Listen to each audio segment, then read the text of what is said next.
நலம் தரும் நல்லார் சித்த மருத்துவமனை இதய நோய், சர்க்கரை நோய், பக்கவாதம், சிறுநீரக பிரச்சனை, தண்டுவடம் மற்றும் மூட்டு பிரச்சனைகளுக்கு மிகச்சிறந்த மருத்துவமனை. கிருஷ்ணகிரி, சென்னை மற்றும் மதுரை. தொடர்புக்கு 8807666117 மற்றும் 8807666118. தமிழ்நாடு அரசு பணியாளர் சங்கம் சார்பாக கோரிக்கை மாநாடு நடந்தது. அங்க திரு சீமான் அவர்கள் திமுக நிர்வாகிய தாக்கியதாக ஒரு வீடியோ வெளியாகிருந்தது. அங்க என்னதான் சார் நடந்துச்சு? அங்கே அந்த நிகழ்வில் எந்த சிக்கலும் கிடையாது. நிகழ்வை முடித்துவிட்டு அண்ணன் செந்தமிழன் சீமான் அவர்கள் சென்னைக்கு வர்றதுக்காக காரில் ஏறி வருகிற போது ஒரு திமுக நிர்வாகி ஒருத்தர் நல்ல குடி போதையில் அண்ணன் சீமான் அவர்களினுடைய அந்த வாகனத்தினுடைய முன்பக்கத்தை ஓங்கி கையால் குத்துறார். கெட்ட வார்த்தைகளில் அண்ணனை திட்டுறார். தாயெல்லாம் இழிவுபடுத்தி வார்த்தைகளை முன் வச்சு அவர் பேசுகிறார். அப்போ அவருக்கு அண்ணனுக்கு ஒரு கடுமையான ஒரு கோபம் வந்தது. அவர் காரை திறந்துட்டு வேகமாக இறங்குறாரு. அதுக்குள்ளேயும் ஆனால் தம்பிகள் இருக்காங்கல்ல, அவர் மீது அதீத அன்பும் பற்றும் கொண்டிருக்கக்கூடிய நாம் தமிழ் கட்சி தம்பிகள் அண்ணனை ஒருத்தன் இப்படி திட்டான் அப்படின்னு சொல்லி அவர்கள் அந்த இடத்துல அந்த ஆளை பற்றி நீங்கள் முதல்ல விசாரிக்கணும். அவர் எப்படியாப்பட்ட குணநலம் உள்ளவர். அவர் பேர் ரங்கன் என்கிற ரங்கநாதன். இந்த பொதுவாக அந்த மக்களே சொல்கிறாங்க, இந்த ரங்கரானுக்கு இதே வேலையாக போச்சு. தண்ணி அடிச்சுட்டு யார் வந்தாலும் அவங்ககிட்ட தகராறு பண்ணுறது, வம்பளக்கிறது தான் இவனோட வேலையாக போச்சு அப்படிங்கிறது மாதிரி அந்த பகுதியில் இருக்கக்கூடிய மக்களே அவருடைய இயல்பான செயல்பாடு இது. முக்கியஸ்தர்கள் யார் வந்தாலும் சரி, அது அரசியல் கட்சி பிரமுகர்கள்னு இல்லை, அந்த ஆள் தன்னை பிரபலப்படுத்திக்கணுங்கிறதுக்காக, தன்னை ஒரு ரவுடி போல தன்னை ஃபார்ம் பண்ணிக்கணும் அப்படிங்கிறதுக்காக இந்த மாதிரியான செயல்களில் தொடர்ச்சியாக ஈடுபடுறதா அந்த பகுதியில் இருக்கக்கூடிய மக்கள் சொல்கிறாங்க. அவர் உண்மையாகவே அண்ணன் சீமான் அவர்கள் மீது ஒரு கொலைவெறி தாக்குதல் நடத்துறதுக்காக வந்த ஒரு ஆள். அவர் ஓங்கி அந்த பேனட்டில் ஓங்கி குத்துனதில் காரே பாதிக்கப்பட்டிருக்கு. அப்போ அவன் எவ்வளவு வெறியோட அவர் இருந்திருப்பார். அந்த இடத்தில் பாதுகாப்பு படையினர் சூழ்ந்து எங்கள் அண்ணனை காப்பாற்றாமல் இருந்திருந்தால், அங்கு இருந்த நாம் தமிழர் கட்சி தம்பிகள் சூழ்ந்து அவரை அங்கிருந்து அப்புறப்படுத்தாமல் இருந்திருந்தால், அவரால் அண்ணன் செந்தமிழன் சீமான் உயிருக்கு ஆபத்தே நேர்ந்தாலும் நேர்ந்திருக்கும். அப்போ சீமான் அவர்களை நம்ம வம்பளத்தோம் அப்படின்னு சொன்னால், சீமான் அவர்களை நம்ம அடிக்க போனோம் அப்படின்னு சொன்னால், சீமான் அவர்களை தகாத வார்த்தைகளை தாய் முன் வச்சு நம்ம பேசணும் அப்படின்னு சொன்னால், நாம் தமிழர் கட்சிக்காரர்கள் அங்கே இருப்பாங்க, அவர்களை அடித்து பின்னிடுவாங்க அப்படிங்கிறது அவனுக்கு தெரியுமா தெரியாதா?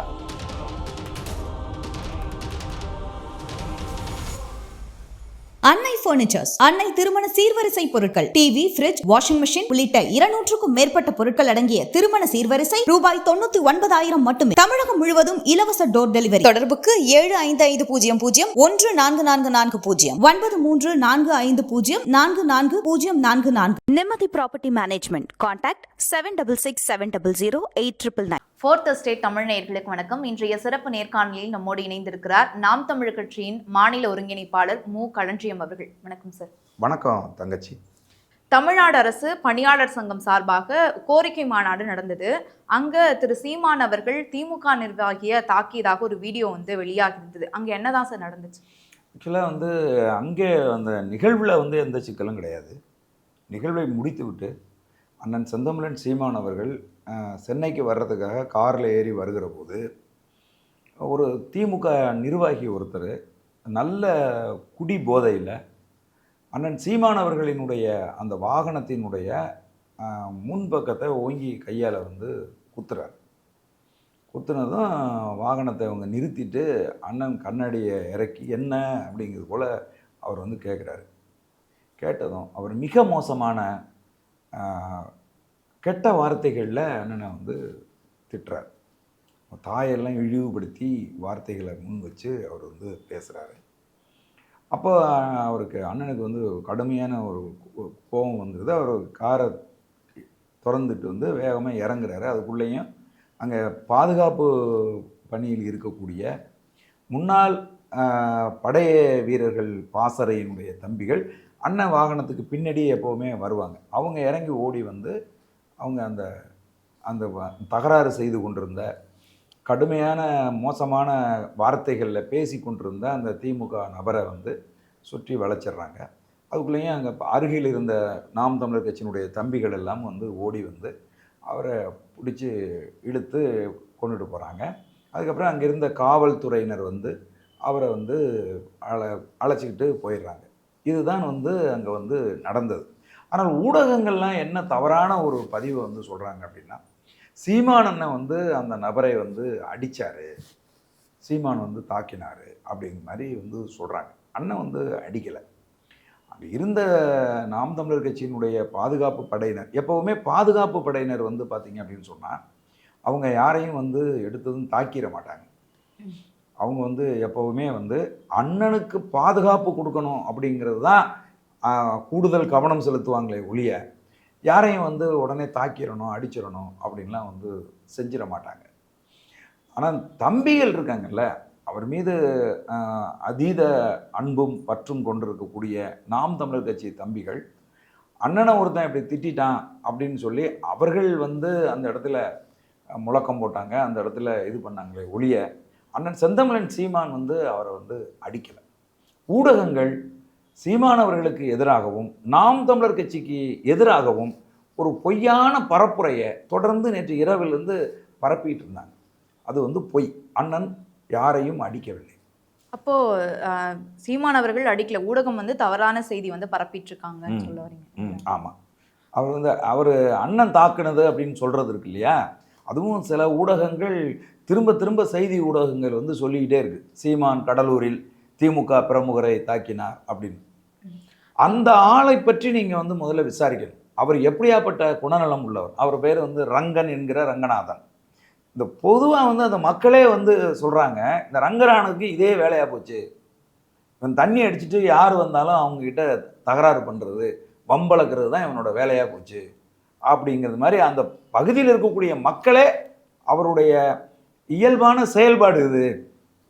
முக்கியஸ்தர்கள் யார் வந்தாலும் சரி, அது வந்து அரசியல் கட்சி பிரமுகர்கள்னு இல்லை, அந்த ஆள் தன்னை பிரபலப்படுத்திக்கணுங்கிறதுக்காக, தன்னை ஒரு ரவுடி போல வந்து தன்னை ஃபார்ம் பண்ணிக்கணும் அப்படிங்கிறதுக்காக இந்த மாதிரியான செயல்களில் தொடர்ச்சியாக ஈடுபடுறதா அந்த பகுதியில் இருக்கக்கூடிய மக்கள் வந்து சொல்கிறாங்க. ஆனால் திமுகவில் அவர் எப்படி இவ்வளோ மாவட்ட வணிகர் சங்க பொறுப்பில் வந்து அவர் இருக்காரு அப்படிங்கிறது தான் நமக்கு வந்து புரியலை. அப்ப திமுக என்ன வைக்கிறாங்க அப்படின்னா, ஜனநாயக வழியில போகக்கூடிய நாம் தமிழர் கட்சி சார்ந்த நிர்வாகிகள் ஏன் வந்து அடிக்கணும், வன்முறையை தூண்டும் வகையில் ஏன் நடந்துக்கணும் அப்படின்னு விமர்சனம் வைக்கப்படுது. இல்லை, இது வந்து ரொம்ப முக்கியமான ஒரு விஷயம். என்ன அப்படின்னு கேட்டிங்கன்னா, அவர் உண்மையாகவே அண்ணன் சீமான் அவர்கள் மீது ஒரு கொலைவெறி தாக்குதல் நடத்துறதுக்காக வந்த ஒரு ஆள். அவர் ஓங்கி அந்த பேனட்டில் வந்து ஓங்கி குத்துனதுல காரே வந்து பாதிக்கப்பட்டிருக்கு. அப்போ அவன் எவ்வளவு வெறியோடு அவர் வந்து இருந்திருப்பார். அந்த இடத்தில் பாதுகாப்பு படையினர் சூழ்ந்து எங்கள் அண்ணனை காப்பாற்றாமல் இருந்திருந்தால், அங்கு இருந்த நாம் தமிழர் கட்சி தம்பிகள் சூழ்ந்து அவரை அங்கிருந்து அப்புறப்படுத்தாமல் இருந்திருந்தால், அவரால் வந்து அண்ணன் செந்தமிழன் சீமான் உயிருக்கு ஆபத்தே நேர்ந்தாலும் நேர்ந்திருக்கும். இப்போ அண்ணன் வந்து அவரை வந்து போய் அடிக்கலை, அவரை போய் இதெல்லாம் எதுவும் பண்ணலை. தன் தாயை முன்வைத்து தவறான வார்த்தையை பேசுகிற போது எந்த மகனால் வந்து பொறுத்துக்க முடியும்? அப்போ அவர் காரை திறந்துக்கிட்டு இறங்குறாரு. என்னையா அவனுக்கு பிரச்சனை அப்படின்னு தான் வந்து அவர் கேட்டு இறங்குறாரு. அதற்குள் அந்த ஆளு வந்து தாக்குறதுக்கு முயற்சி பண்ணுறாங்க. புரியுதுங்களா சொல்றது? அந்த இடத்துல வந்து எந்த அண்ணன் கிளம்பி போகிறதுனால அந்த இடத்துல வந்து முறையான காணொளிகள் எதுவும் பதிவு செய்யப்படலை. அவன் அண்ணனை தாக்க முயற்சி பண்ணுறான். அவரை தாக்க முயற்சி பண்ணுகிற போது தம்பிகள் பார்த்துக்கிட்டு இப்படி சும்மா இருக்கணுமா சொல்லுங்க? அப்போ குறைஞ்சபட்சம் காவல்துறையினருக்கு உடனடியாக வந்து தகவல் சொல்லியிருக்கலாமே, புகார். காவல்துறையினர் அம்மா ஒருத்தவங்களை அடிக்க வர்றான், நீங்கள் ஃபோன் பண்ணி 100க்கு சொல்லிட்டு இருப்பீங்களா? அடிக்க வர்றவனை அடிக்க வர்றவன்ட்டு இருந்து உங்களை தற்காத்துக்கணும்னு நினைப்பீங்களா? காவல்துறையினர் 2 போலீஸ் இருக்காங்க. அவங்க இந்த சம்பவம் நடந்துகிட்டு இருக்கிற காலகட்டத்தில் தான் அவங்க அங்கிருந்து இங்கே வர்றாங்க. இவர் வந்து நிகழ்ச்சி முடிஞ்சு அங்கேருந்து கிளம்பிட்டாருமா. காரில் கிளம்பி போகும்போது ஒருத்தன் ரோட்டுக்கிட்ட வந்து மறித்து ஒருத்தன் வந்து இந்த மாதிரி தகராறு பண்ணுறான் அப்படின்னு சொன்னால், இது எந்த வகையில் வந்து இப்படி ஒரு நியாயத்தை வந்து நாம் தமிழர் கட்சி மேலே குற்றச்சாட்டு? இப்போ என்ன தெரியுமா நடந்திருக்கு? அந்த காரை அடித்து சீமானவர்களை தாக்க முற்பட்ட, சீமானவர்களை கொலை செய்வதற்கு முயற்சி செய்தவன் மேல 2 வழக்கு, நாம் தமிழர் கட்சியினர் மேல 4 வழக்கு. அப்ப இந்த அரசாங்கம் இந்த செய்தியை எப்படி பார்க்குது பாருங்க. அரசு தான் உண்மையாக தமிழகத்தின் அங்கீகரிக்கப்பட்ட ஒரு அரசியல் கட்சி தலைவருக்கு யார் பாதுகாப்பு கொடுக்கணும்? அரசு தானே பாதுகாப்பு கொடுக்கணும்.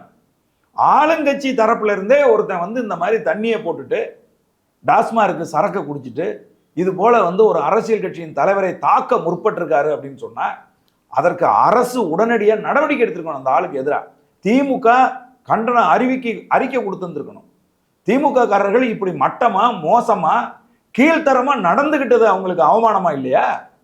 இப்படி ஒரு கட்சியினுடைய தலைவரை அவருடைய தாயை வந்து கொச்சைப்படுத்தி அசிங்கமான வார்த்தையை பேசுறதை யாரும் கண்டிக்கல. நாம் தமிழர் கட்சி தம்பிகள் வந்து அடிச்சிட்டாங்க அப்படின்னு சொன்னா ஒருத்தன் கட்சியின் தலைவரை தாக்க வர்றான். அவன் அந்த பகுதியில் இருக்கக்கூடிய மோசமான நடவடிக்கை கொண்ட ஒருத்தன், ஒரு பொறுக்கி, அவன் தாக்க வருகிற போது அவருடைய கட்சியை சார்ந்தவர்கள் சும்மா ஜனநாயக முறைப்படி கையை கட்டிட்டு நிக்கணுமா? நான் கேட்கிறேன். அதனால இதெல்லாம் வந்து ஏற்புடையதில்லை. உடனடியாக அவர் மீது நடவடிக்கை எடுத்திருக்கணும். இன்னைக்கு ஜனநாயகம் பேசுகிற எந்த அமைப்பாவது, எந்த இயக்கமாவது, எந்த கட்சியாவது இந்த சம்பவத்துக்கு கண்டனம் தெரிவிச்சிருக்காங்களா? ஒரு கட்சியினுடைய தலைவரை நீ நடுரோட்டில் மறித்து சண்டைக்கு போறது அநாகரிகமானது, இது ஏற்புடையது இல்லை. இது தமிழ்நாட்டில் வடநாட்டு கலாச்சாரத்தை தமிழ்நாட்டில் திமுக கொண்டு வந்து திணிக்குது. இது வடநாட்டில் சங்க பரிவார இயக்கங்கள், RSS, பிஜேபி போன்ற அமைப்புகள் செய்கிற செயல். இந்த செயலை கொண்டாந்து திமுக தமிழ்நாட்டில் முதல் தடவையா திணிக்குது. இதுக்கு முன்னாடி எந்த அரசியல் கட்சி தலைவரையாவது இது போல மறித்து அடிக்க போயிருக்காங்களா? இது போல மறிச்சு நேருக்கு நேராக கெட்ட வார்த்தையில திட்டியிருக்காங்களா? நான் கேட்குறேன். அங்க வந்து அண்ணன் செந்தமிழன் சீமான் ஒரு நிகழ்வுல சிறப்பு அழைப்பாளரை வந்து பேசிட்டு வர்றாரு அப்படின்னு சொன்னா அவங்க கட்சிக்காரர்கள் நூற்றுக்கணக்கான பேர் அங்க இருப்பாங்க அப்படிங்கிறது இந்த ரங்கனுக்கு தெரியுமா? தெரியாது. தெரியும். அப்ப சீமானவர்களை நம்ம வந்து வம்பளத்தோம் அப்படின்னு சொன்னா, சீமானவர்களை நம்ம அடிக்க போனோம் அப்படின்னு சொன்னா, சீமானவர்களை தகாத வார்த்தைகளை தாய் முன் வச்சு நம்ம பேசணும் அப்படின்னு சொன்னா நாம் தமிழர் கட்சிக்காரர்கள் அங்க இருப்பாங்க, அவர்களை அடிச்சு பின்னிடுவாங்க அப்படிங்கிறது அவனுக்கு தெரியுமா? தெரியாதா? அப்ப தெரிஞ்சும் ஒருத்தன் இப்படி போய் செய்யறான்னா இதை தூண்டி விட்டது யாரு? இப்படி வந்து நாம் தமிழர் கட்சி தலைவர் அண்ணன் சீமான் அவர்களை அச்சுறுத்தணும் அப்படின்னு பின்புலத்தில் இருக்கிறது யாரு? யோசிக்கணுமா இல்லையா? அதுதான் இன்னைக்கு நமக்கு இருக்கிற யோசனை. இந்த யோசனையின் விளைவு என்ன? நேற்று நாம் தமிழர் கட்சியினர் உடனே கொண்டு போய் கம்ப்ளைண்ட் கொடுக்குறாங்க. அவனை கைது செய்யணும், அவனை குண்டர் சட்டத்தில் அடைக்கணும் அப்படின்னு சொல்லி நேற்று இரவு போராடுறாங்க. அப்ப காவல்துறை உயர் அதிகாரிகள் வந்து என்ன சொல்றாங்க? நாங்கள் உறுதியாக சட்ட நடவடிக்கை நாங்கள் எடுக்கிறோம், நீங்க இப்ப களைஞ்சு போங்கன்னு சொல்லி நாங்கள் கொடுத்த அந்த கம்ப்ளைண்ட்டுக்கு அவங்க வந்து அந்த முதல் தகவல் அறிக்கையெல்லாம் எழுதிக்கிட்டு CSRலாம் போட்டு கையில கொடுக்குறாங்க. அதுக்கப்புறம் இன்னைக்கு இப்ப ஊடகங்கள்ல செய்தி என்ன வருதுன்னா, நாம் தமிழர் கட்சி மேல 4 வழக்கு. எவன் கொலை செய்ய வந்தானோ, எவன் தவறான வார்த்தைகளை வந்து பிரயோகித்து ஒரு தலைவரை அசிங்கப்படுத்தினானோ அவன் மேல 2 வழக்குங்கிறாங்க. இதை எப்படி பார்ப்பீங்க? யோசிங்க. இன்னொரு விமர்சனம் என்ன வைக்கப்படுது அப்படின்னா, தொடர்ச்சியாக இப்போ ப்ரெஸ் மீட் நடக்கும்போது திரு சீமான் அவர்கள் ஊடகவியலாளராக இருக்கட்டும், ரிப்போர்ட்டராக இருக்கட்டும், அவங்க எதாவது கேட்குறாங்க அப்படின்னா கடும் சொற்களால் திட்டாரு. இன்னொரு சம்பவம் கூட இதற்கு முன்னாடி நடந்தது. ஸ்டேஜில் பேசிகிட்டே இருக்கும்போது திடீர்னு கீழே இருக்கிறவரை வந்து தாக்க முற்பட்டாரு அப்படின்னு இந்த விமர்சனமும் வைக்கப்படுது. இல்லை, இப்போ நான் கேட்குறேன், ஒரு பத்திரிகையாளர் அவர் தொடர்ந்து ஒருத்தரை தாக்குறார். அவர் வந்து கலைஞர் டிவியினுடைய ஒரு ரிப்போர்ட்டர், திமுக கும்பலோட திமுக குழுமத்திலிருந்து வந்திருக்கக்கூடிய ஒரு ரிப்போர்ட்டர். இதற்கு முன்னால் அதே கடலூரில் அதே ரிப்போர்ட்டர் அண்ணன் சீமான் அவர்களை தொடர்ந்து தாக்குறார். தரம் தாழ்ந்த கேள்விகளை வந்து முன்வைக்கிறார். மற்ற யாரையும் கேள்வி கேட்க விடாமல் தடுக்கிறார். அப்போ அண்ணன் வந்து என்ன சொல்கிறாங்கன்னா, தம்பி நீங்கள் மட்டும் கேள்வி கேட்கக்கூடாது, உங்கள் கேள்விக்கு நான் பதில் சொல்லிட்டேன், அடுத்து மற்றவர்களை கேட்பதற்கு நீங்கள் விடுங்கன்னு சொல்லி அந்த இடத்துல சமாளிச்சுட்டு அவர் வந்துட்டார். திரும்ப அதே பத்திரிகையாளர் அதே ஊரில் திரும்ப ப்ரெஸ் மீட்டில் அதே மாதிரியான எடக்கு முடக்கான கேள்விகளை கேட்குறாரு. புரியுதுங்களா? இப்போ அண்ணனை பொறுத்தளவில் அப்படி தவறாக புரிதலற்ற ஒரு கேள்வி கேட்டால் எதிர்கேள்வி கேட்பார். அப்போ எதிர்கேள்வி கேட்கிறார். புரியுதுங்களா? மதுரையில் இந்த மெட்ரோ திட்டத்தை ரத்து செய்தது, இந்த மெட்ரோ திட்டத்தை கொண்டுகிட்டு வந்தது யார்? மத்திய அரசா, ஒன்றிய அரசா, இல்லை உலக வங்கியா அப்படின்னு கேட்குறாரு. அதுக்கு பதில் சொல்லணுமா இல்லையா? பதில் சொல்லாமல் எடக்கு முடக்கா தனக்கு முன்னாடி உட்கார்ந்துருக்கக்கூடிய அரசியல் கட்சி தலைவர் அல்லது பேட்டியாளர் நேர்காணல் கொடுக்குற ஒருத்தரை முட்டாள்னு நினச்சிக்கிட்டு நீங்கள் தொடர்ந்து இழிவு செஞ்சீங்கன்னா அப்போ அதை எப்படி எதிர்கொள்கிறது சொல்லுங்கள்? அதற்கான தேவையும் அவசியம் என்ன இருக்குது? பத்திரிகையாளர் சந்தித்து கேள்விகள் இங்கேருந்து ஏர்போர்ட்டுக்கு போனால் பத்திரிகையாளர் சந்திப்பு, ஏர்போர்ட்டை விட்டு இறங்குனா பத்திரிகையாளர் சந்திப்பு, திரும்ப அன்னைக்கே திரும்ப வந்தாலும் கோயம்புத்தூர் ஏர்போர்ட்டில் ஒரு பத்திரிகையாளர் சந்திப்பு, சென்னையில் வந்து இறங்கினாலும் இங்கே ஒரு பத்திரிகையாளர் சந்திப்பு, எந்த நிகழ்ச்சிக்கு போனாலும் பத்திரிகையாளர் சந்திப்பு. எந்த அரசியல் கட்சி தலைவர் இந்தியாவில் இது மாதிரி ஒரு நாளைக்கு 4 தடவை 5 தடவை பத்திரிகையாளர் சந்திக்கிற ஒரு அரசியல் கட்சி தலைவர் சொல்லுங்க பார்ப்போம். இன்றைக்கு ஆட்சி அதிகாரத்தில் இருக்கிற 2 பீரியடு ஆட்சி அதிகாரத்தில் இருக்கிறவங்கெல்லாம் கூட பத்திரிகையாளர்கள் சந்திக்கிறது இல்லை. விஜய் கரூர் கொடுந்துறதுக்கு பிறகு எப்படி ஓடினார் பத்திரிகையாளர் பார்த்து? இன்னைக்கு வரைக்கும் பத்திரிகையாளர் சந்திச்சிருக்காரா? ஐயா மு.க. ஸ்டாலின் அவர்கள் எந்த பத்திரிகையாளர் சந்திப்பையாவது இது வரைக்கும் நிகழ்த்தியிருக்காரா? சொல்லுங்க பாப்போம். கேள்வி கேட்டால் மதிப்புக்குரிய உதயநிதி எப்படி பதில் சொல்லிட்டு போறாரு? ஆனால் நின்று எத்தனை கேள்வி கேட்டாலும் அத்தனை கேள்விக்கும் பதில் சொல்ற ஒருத்தரை இரிட்டேட் பண்ணிக்கிட்டே இருந்தீங்கன்னா அவர் இந்த மாதிரி தான் செயல்படுவார். 1. 2வது, நீங்க சொல்ற அந்த இதுல செஞ்சியில நடந்த அந்த நிகழ்வுல அதுக்கு முன்னாடி அந்த நிகழ்வை ரத்து செய்ய வேண்டும் என்று முயற்சி செய்தவர்கள் என்ன செய்யறாங்க அப்படின்னா, பத்திரிகையாளர் என்கின்ற பெயர்ல வந்து நின்றுக்கிட்டு நிகழ்ச்சி நடத்த முடியறதுக்கு முன்னாடி பத்திரிகையாளர் சந்திப்பு நம்ம கொடுத்துருக்குறோம். கொடுத்துட்டு தான் அந்த நிகழ்ச்சியே நடக்குது. அண்ணன் சீமான் அவர்கள் பேச உட்காந்துருக்காங்க. தொடர்ந்து நிகழ்ச்சி நாம் தமிழர் கட்சியினுடைய தம்பி தங்கைகள் பேசி முடிச்சிருக்காங்க. இப்போ அண்ணன் பெயரை அறிவிக்கிற போது கூட்டத்துக்கு நடுவில் நின்றுக்கிட்டு பத்திரிகையாளர் பெயரில் 2 பேர் நின்றுக்கிட்டு, சீமான் நீங்கள் எங்களுக்கு 1-to-1 பேட்டி கொடுத்துட்டு போங்க, அதுக்கப்புறம் போய் பேசு அப்படிங்கிறாங்க. அண்ணன் சிரிச்சுக்கிட்டு அவர் மேடையில் ஏறி அவர் பேச தொடங்குறாரு. அதே நபர்கள் திரும்பவும் அந்த குடிகாரர்கள் பத்திரிகையாளங்கிற போர்வையில் நின்றுக்கிட்டு திரும்பவும் அதே சொல்றாங்க, ஏய் நாங்கள் வந்து பேட்டி 1-to-1 பேட்டி கொடுத்துட்டு அப்புறம் போய் பேசுங்கிறோம், என்ன நீ போய் பேசிட்டு இருக்க அப்படிங்கிறாங்க. இப்போ அந்த மேடையில் நிற்கிறவர் எப்படி ரியாக்ட் பண்ணணும்? எங்களுடைய பாதுகாப்பு படை அணியை சேர்ந்த தம்பிகள் நேராக போய் அவரை அங்கேருந்து அப்புறப்படுத்தணும்னு நினைக்கிறாங்க. அதுக்கு பின்னாடி காவல்துறையினர் 10-15 பேர் நிற்கிறாங்க. அவங்க எந்த நடவடிக்கையும் எடுக்கலை. அப்போ எங்கள் தம்பிங்க போய் அந்த அதாவது முன்னாள் படையணியினர் பாதுகாப்பு பாசறையின் தம்பிகள் போய் அவங்கள அப்புறப்படுத்தணும்னு நினைக்கும் போது அவங்க எங்கள் தம்பிங்களை தாக்குறாங்க. புரியுதுங்களா? ஒரு நொடியாகாது. அவர்கள் பாதுகாப்பு படையில இருந்துட்டு வந்தவங்க, இந்த நாட்டுக்காக உழைத்து விட்டு வந்து நாம் தமிழர் கட்சிக்காக வேலை செய்யற ஒருத்தவங்க, அவங்க எல்லாருமே அவங்க திருப்பி தாக்குனாங்களா? இல்லை. ஆனா அவங்க எங்க தம்பிங்களை தாக்கும் போது மேடையில் இருக்கிற எங்க அண்ணன் பார்த்துக்கிட்டு என்ன செய்யணும்? சும்மா நிக்கணுமா? சொல்லுங்க.